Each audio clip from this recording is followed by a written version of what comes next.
नशे में धुंध होकर किसी को भी रास्ते पर कुचलते हैं, मारते हैं, जख्मी करते हैं। और जो बड़े बाप के बेटे होते हैं उनका एफआईआर में नाम तक नहीं है आता है।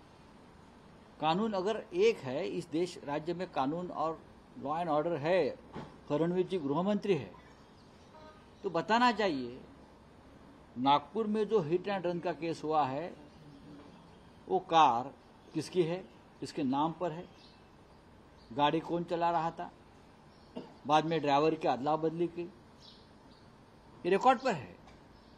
आरटीओ ऑफिसर ने क्या किया, नेम प्लेट क्यों बदली, नेम प्लेट क्यों निकाल दी। अगर बावनकुळे जी का या उनके फैमिली का ये एक्सीडेंट से कोई संबंध नहीं है तो ये चोरी चपाटी क्यों की, क्योंकि और जो गाड़ी चला रहे थे शहजादे, वो तो नशे में धूत थे, उनको बचाया गया है। ये सब मामला सामने आने के बाद कानून व्यवस्था कितनी उध्वस्त हो गई है, खास करके जहां फडणवीस जहां से आते हैं गृह मंत्री, उस शहर का हाल देखिए।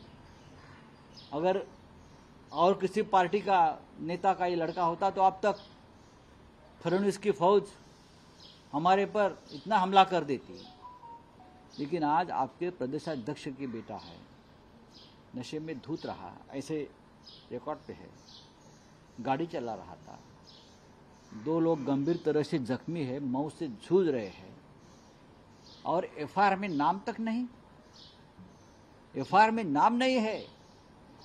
अगर गाड़ी बावनकुळे जी की बेटे की है, उनकी है, बेटा चला रहा था, सब कुछ खत्म कर दिया एविडेंस,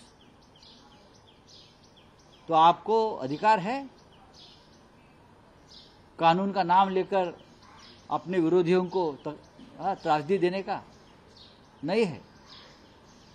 देवेंद्र फडणवीस, आप उस पद पर बैठने के लिए लायक नहीं हो। तो फेयर जांच उम्मीद लग रहा है आपको? ये क्या फेयर जांच करेंगे? जब तक इस राज्य के गृह मंत्री फडणवीस जी है तब तक किसी भी अपराध की फेयर जांच नहीं होगी। जब तक रश्मि शुक्ला डीजी है तब तक कोई फेयर जांच नहीं होगी। कानून उनके कोठे पे नाच रहा है, फडणवीस जी के नचाया जा रहा है, खरीदा जा रहा है, लोग कुचलकर मारे जा रहे हैं उनके गाड़ी के नीचे। हाँ, एफआईआर में नाम तक नहीं, गाड़ी आपकी है, गाड़ी में आपका बेटा बेटा है, वो नशे, वो लाहौरी बार है, रेस्टोरेंट बार, वहां का सीसीटीवी फुटेज निकालिए लाहौरी बार का, वहां नशे में कौन धूत था, कौन दारू पी रहे थे, नशा कर रहे थे और बाद में गाड़ी में बैठकर गाड़ी चला रहे थे, लेकिन सीसीटीव्ही फुटेज आप नहीं है।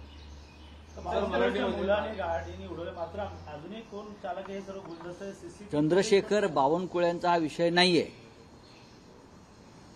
हा विषय फक्त बावनकुळेंचा आहे का मी असं मानत नाही।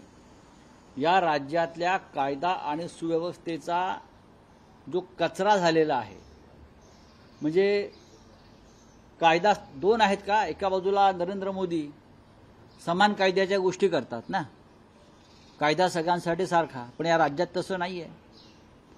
जर दुसरं कोणी अशा प्रकारचा गुन्हा केला असता आणि तो दुर्दैवाने विरोधी पक्षातल्या नेत्याचा मुलगा असता तर देवेंद्र फडणवीस आणि बावनकुळे यांच्या ज्या फौजा आहेत त्या तुटून पडल्या असत्या आमच्यावर।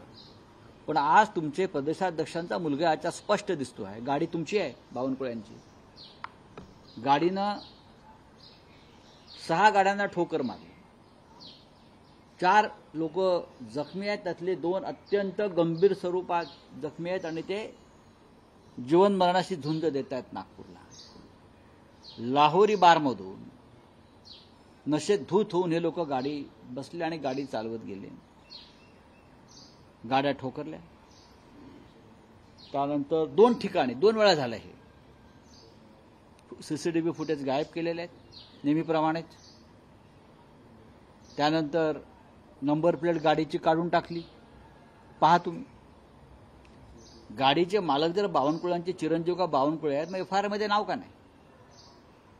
गाडीची मालकी तुमच्याकडे आहे, मग गाडी कोण चालवत होतं?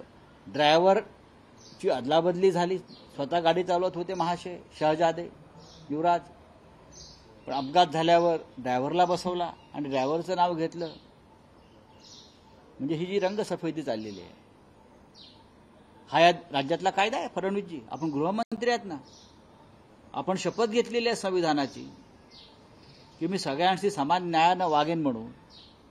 पण या राज्यामध्ये गरिबांना सामान्यांना एक न्याय आणि तुमच्या पक्षातल्या मोठ्या लोकांच्या मुलांना बाळांना त्यांना वेगळा न्याय.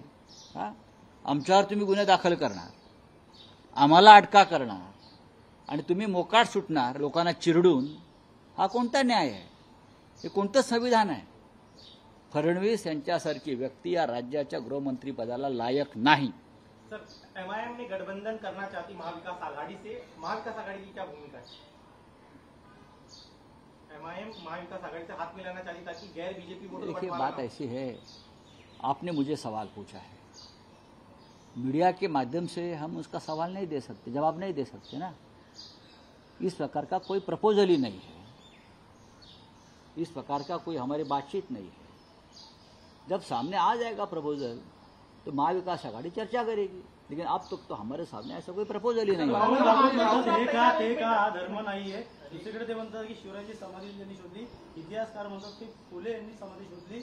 या ठिकाणी दोन आता वाद होऊ शकतो. काय मोहन भागवत म्हणतात हे का हा धर्म नाही. बरोबर बोलले आहेत ते, हे बरोबर बोललेले आहेत. पण फक्त जेव्हा या राज्यामध्ये देशामध्ये खाण्यावरून आणि पिण्यावरून झुंडशाही आणि मॉब लिंचिंग सुरू होतं, तेव्हा जर भागवत साहेब बोलले असते तर आम्ही त्यांच्या पायाला हात लावला असता. या देशामध्ये मॉब लिंचिंग, खाण्यावरून जे बळी गेले, खुलेआम माणसं मारली गेली, तेव्हा जर भागवत साहेब बोलले असते सरसंघचालक, तर नक्कीच आम्ही त्यांचा गौरव केला असता. म्हणजे आता बरोबर बोलतायत. इतिहासकार म्हणतात की महात्मा फुलेंनी समाधी शोधली आहे शिवरायांची. त्यांचं म्हणणं आहे की शिवरायांचं स्मरण व्हावं असं देखील त्यांचं म्हणणं आहे. पुण्यामध्ये त्यांनी भाषण शोधली. नाही, मला तुमचा प्रश्न समजला नाही. शिवरायांची समाधी देखील त्यांनी शोधली आहे. त्यांनी म्हणजे कोणी? मोहन भागवतांनी. मोहन भागवतांनी शोधली. त्यांचं म्हणणं आहे की शिवरायांचं प्रश्न चुकतोय तुमचा. शिवरायांचं स्मरण व्हावं त्यासाठी त्या ठिकाणी मोहन भागवतांनी समाधी शोधली असं त्यांचं म्हणणं आहे. एक प्रकारे मोहन भागवतांनी समाधी शोधली. म्हणजे असं त्यांचं म्हणणं शिवरायांचं समाधान व्हावं. नाही.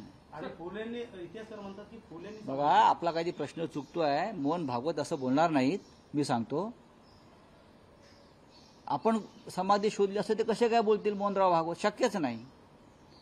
बघा, समाधी शोधली याच्या मागे महात्मा ज्योतिबा फुले यांचं योगदान आहे.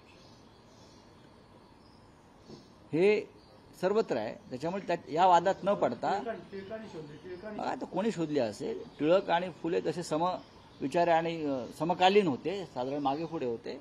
दोघांनीही त्यावेळेला छत्रपती शिवाजी महाराजांच्या बाबतीमध्ये त्या भूमिका घेतल्या. मग महात्मा फुले जे असतील किंवा टिळक असतील, या वादात पडण्याचं कारण नाही.